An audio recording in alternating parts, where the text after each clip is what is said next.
All right, so are you ready to dive into this Black Eyed Peas story? Oh, yeah, absolutely. This video you sent over is incredible. It's wild, right? Right. From their early days to becoming like global superstars. And Fergie's role in all of it. It's fascinating. Yeah, totally. So we're talking Will.i.am, Appiel.de.ap, Taboo, and Fergie.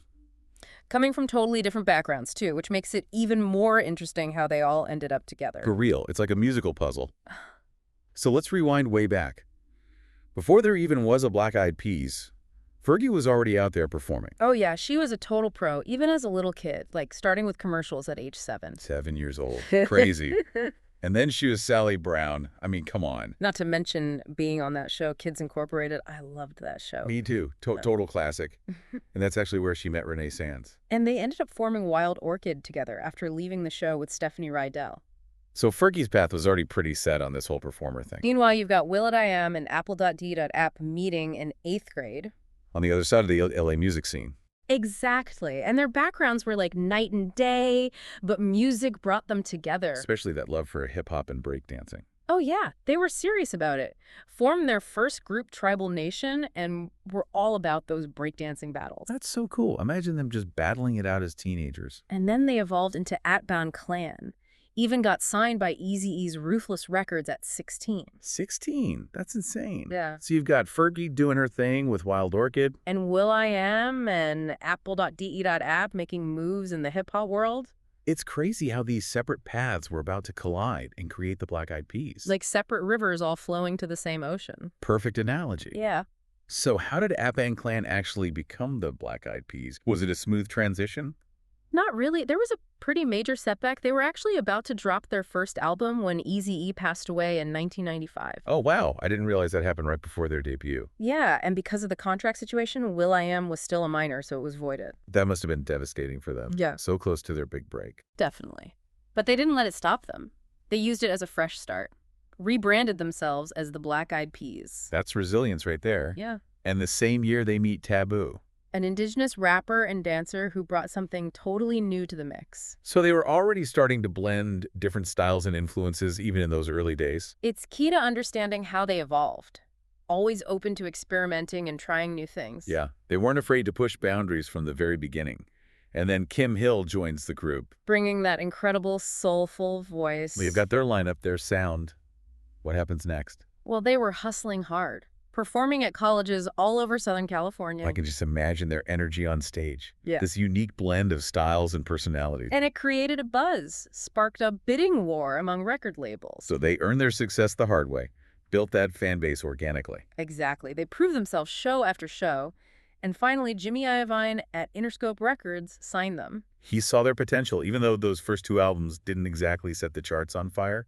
Right, and that's where the pressure starts to build, this expectation for them to achieve commercial success. Which their early sound, while critically acclaimed, wasn't necessarily delivering. And it led to some internal conflict.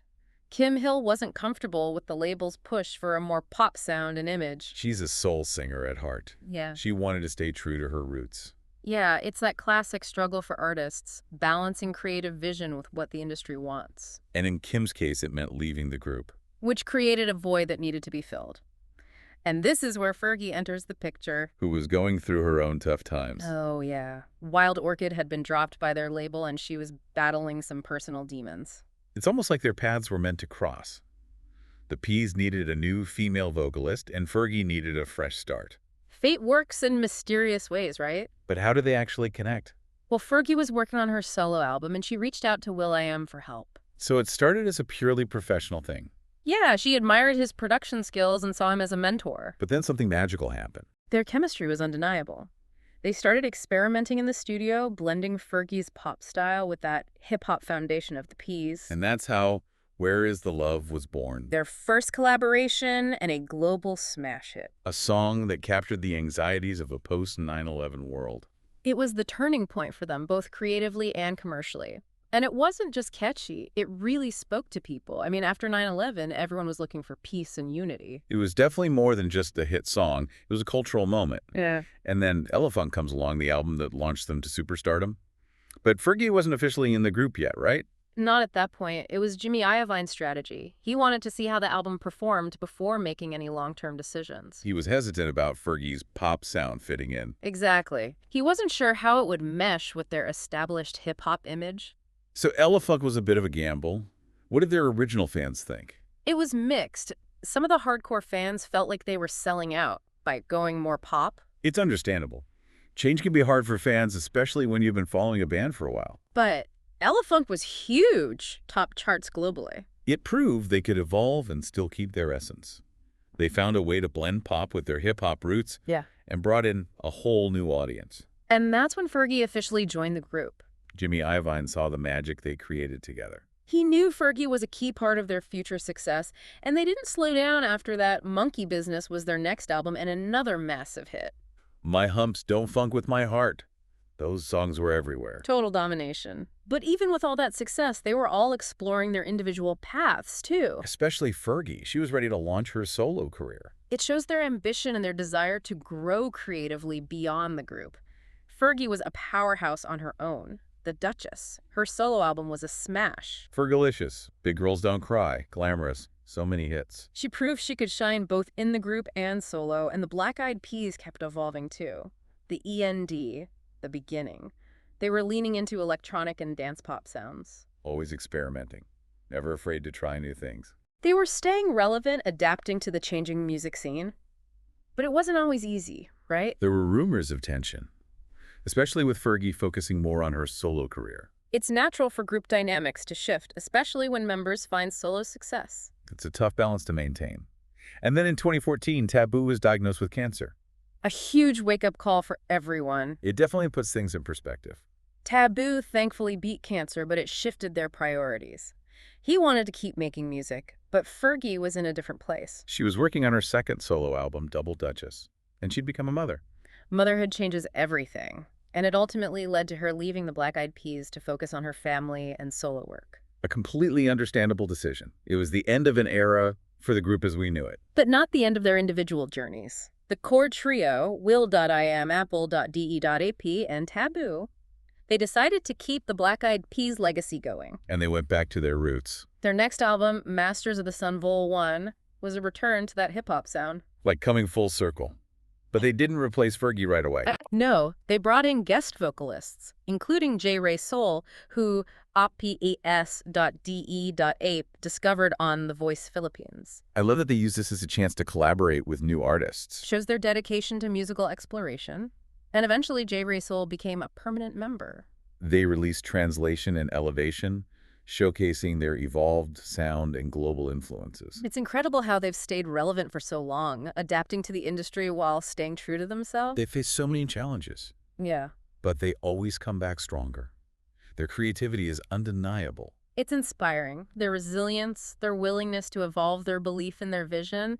They've never been afraid to take risks. And even though Fergie's not in the group anymore, she's still making music. That surprise performance with Jack Harlow at the 2022 VMAs was amazing. It showed she's still got it. Yeah. The charisma, the stage presence, the incredible voice. It was a celebration of her legacy and her impact on pop culture. So it all leads to this big question that's followed the Black Eyed Peas. The whole selling out thing. Yeah. Did they compromise their artistic vision for commercial success, or were they just evolving? It's a tough one.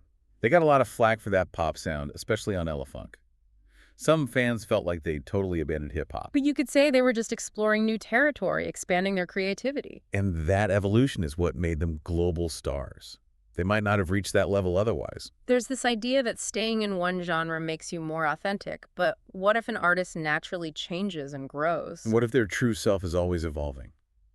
And that leads to music that connects with even more people. Is that selling out or just growing as an artist? I think it comes down to intention. Are they making music that feels true to them or just chasing trends? Exactly. It's about staying grounded in your values. And for the Black Eyed Peas, I think they were always driven by that desire to create something new and exciting, even if it meant taking risks. And facing criticism. Absolutely. But those risks paid off. Where is the love? I got a feeling. Those songs broke boundaries. They wouldn't exist if they'd stayed strictly hip-hop. And even when they went back to their roots with Masters of the Sun, they brought all those influences with them. It wasn't a step back. It was a reinterpretation. A fresh take on their original sound. Shows their growth as artists. It's a great lesson for anyone in the creative world. It's okay to evolve, experiment, push those boundaries, But stay true to yourself.